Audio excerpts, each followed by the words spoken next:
Mzina la Tate ndi la Mwana ndi la Mzimu Woyera. Ambuye akhale nanu. Abale takulandirani ku program yathu ya Tilankhuleni Ambuye lero 5 October 2023. Ndipo tikukondwerera chikumbuso cha Faustina Woyera. Faustina Woyera adabadwa mu dziko la Poland mu chaka cha 1905 nkumwalira mu chaka cha 1938.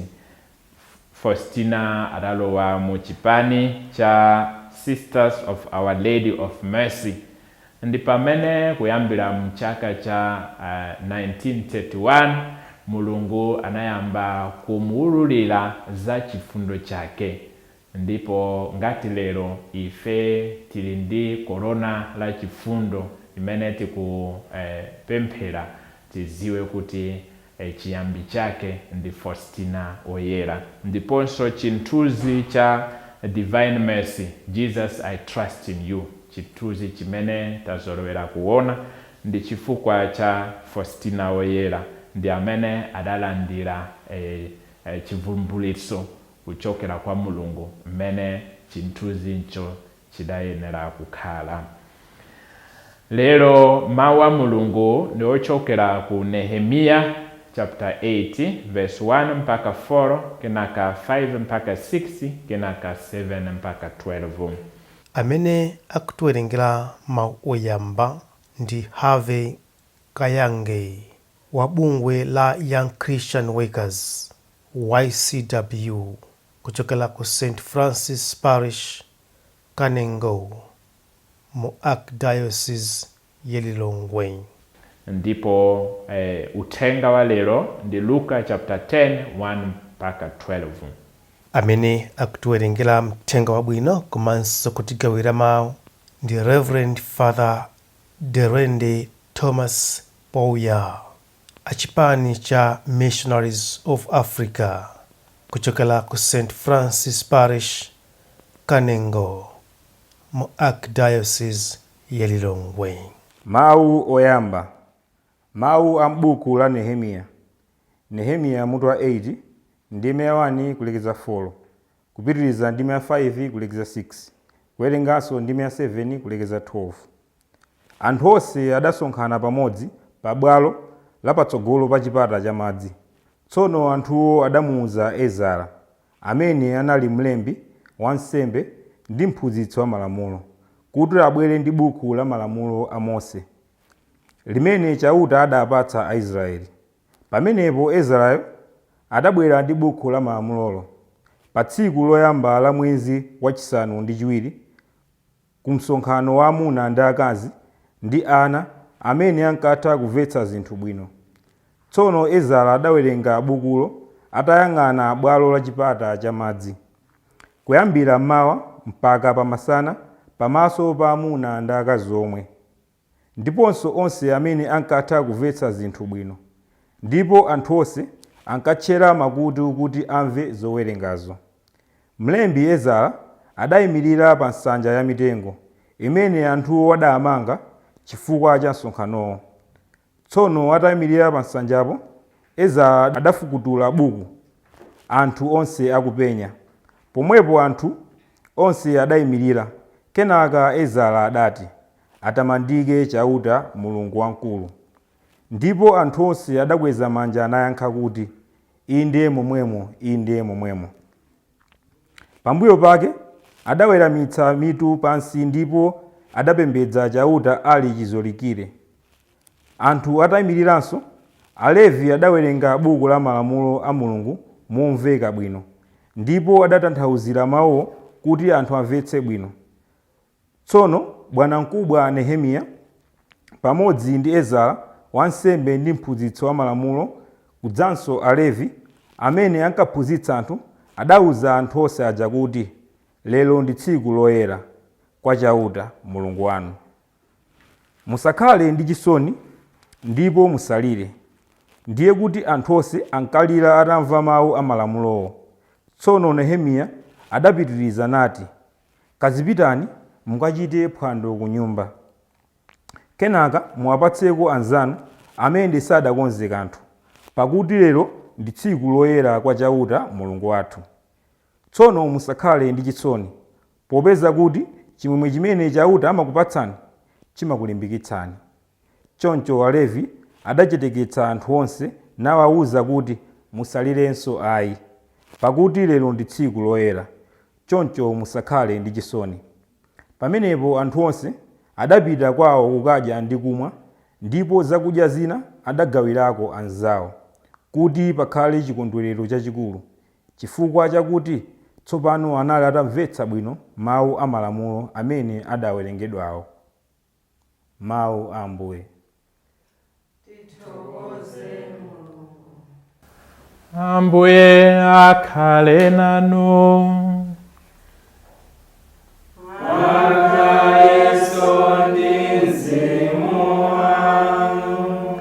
Mawu a mthenga wabwino monga adalembera Luka oyera.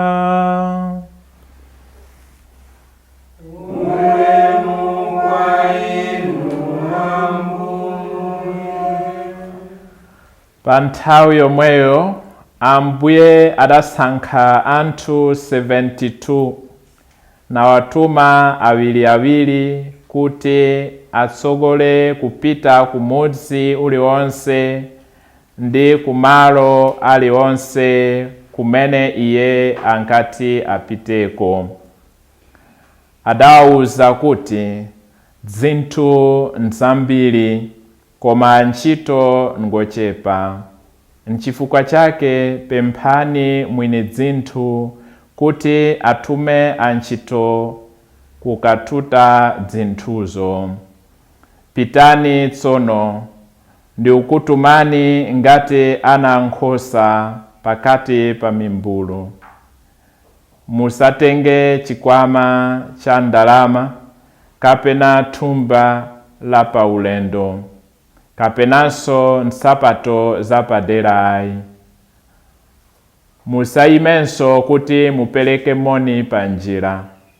Kuyumba kulikonse kumene mukalowe, muyambe mwanena kuti mtendere ukhale mu nyumba mono. Ngati munyumbamo muli munthu wofuna mtendere, mtendere umene mwanenawo udzakhala pa iyeyo. Koma ngati mulibe munthu wofuna mtendere, mtendere umene mwanenawo udzabwerera kwa inu. Khalani mu nyumba yomweyo, mudye ndi kumwa zimene akupasani, pakuti wantchito ngoyenera kulandira malipiro ake. Musamachoka kumene mwafikirako nkukalowa ku nyumba zina ayi. Mukalowa mumudzi anthu nakulandirani, mudye zimene akukonzerani. Muchiritse anthu odwala amene ali mumudzimo, ndipo muwawuze kuti tsopano ufumu wa Mulungu wakufikirani. Koma kumudzi kumene mukalowe anthu nkupanda kukulandirani bwino, mukapite m'misewu ya mudzimo nkukanena kuti tikusansirani ngakhale fumbi la mudzi mwanu limene linamamatira ku mapazi athu. Komabe dziwani kuti ufumu wa Mulungu wafika. Kunena zona, pa tsiku la chiweruzo Mulungu adzachitako chifundo polanga Sodomu koposa polanga mudzi umenewo. Mthenga wa Ambuye.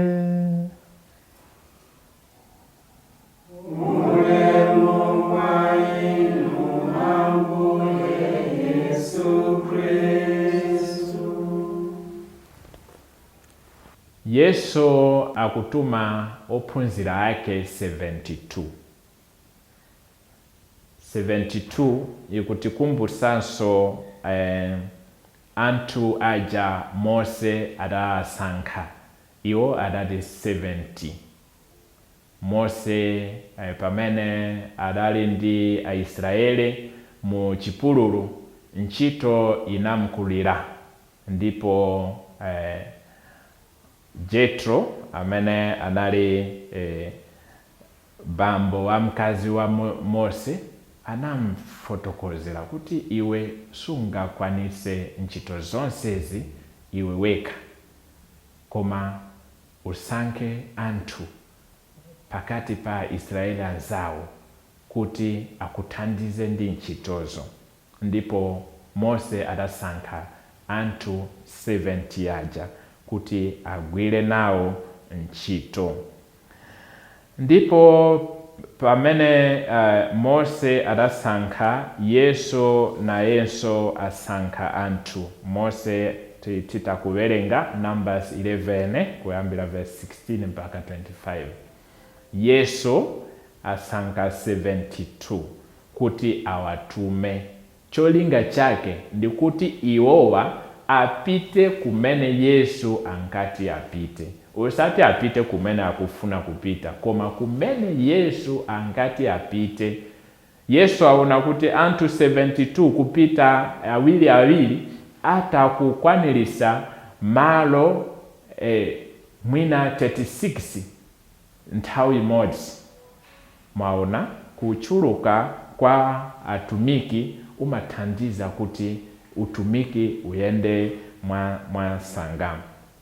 Ndipo Yesu anawatuma, ndiye kuti anthuwa alibe utenga wa iwowe oka, koma anyamula utenga wa Yesu. Muntu wotumidwa ndi muntu amene anapita pa iye yekha amasiyana. Chifukwa wotumidwa ayenera kuti akapereke zimene Bwana wake anamtuma kuti akapereke. Ngati ndi utenga, iye sanakwanirise utumiki wake ngati utengawo sunamveke kwa muntu amene ayenera kumlandira. Yesu anawatuma awiri. Chifukwa chiyani Yesu anawatuma awiri? Chifukwa umboni wa muntu umodzi suwokwanira.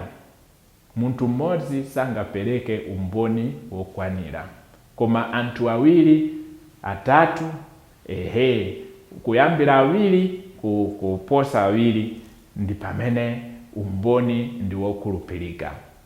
Ndipo Yesu anawatuma awiri. Yesu akuti asataye nthawi kuti anyamule zakuti zovala, mwina zikwama, mwina ndalama, ayi apite. Ndiponso asataye nthawi panjira. Tikuona nthawi zina anthu amalandira transfer, makamaka amene kugwira ntchito ndi boma. Kulandira transfer kudikira 6 months mpaka transfer sinachitike. Ayi muntu wake dzina lake lilikale ku office kwina, koma akudikirabe. Apa Yesu sanafune kuti transfer yathu yivute. Ayi pitani osatenga zinthu zambiri, musatayenso nthawi kupereka moni panjira. Ndipo nthawi zina mukamationa kuti tikufulumira kuti tikwanirise utenga utumiki, ndipo kusowa ngakhale nthawi kuti tipereke moni, muzimvetsesa kuti Yesu anafuna kuti utumiki uyende mwachangu. Ndipo Yesu anawatuma kuti akapereke mtendere. Ngati mwalowa mumodzi, mwalowa munyumba, mupe muwapase mtendere. Ngakhale moni wanu ukhale mtendere, kupereka mtendere. Ndipo mtenderewo ukhala waphindu nthawi zonse. Chifukwa ngati munyumbayo mulibe muntu wosowa mtendere wanu, mtenderewo mulandiranso inuyo.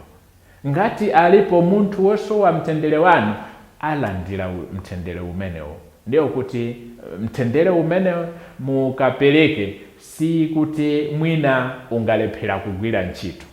Ulugwira ntchito nthawi zonse. ndipo Yesu akufuna kuti akawachilise anthu odwala mu nyumbazo, mu medziyo, kuti awapatse moyo wamphamvu, moyo wa anthu opulumutsidwa.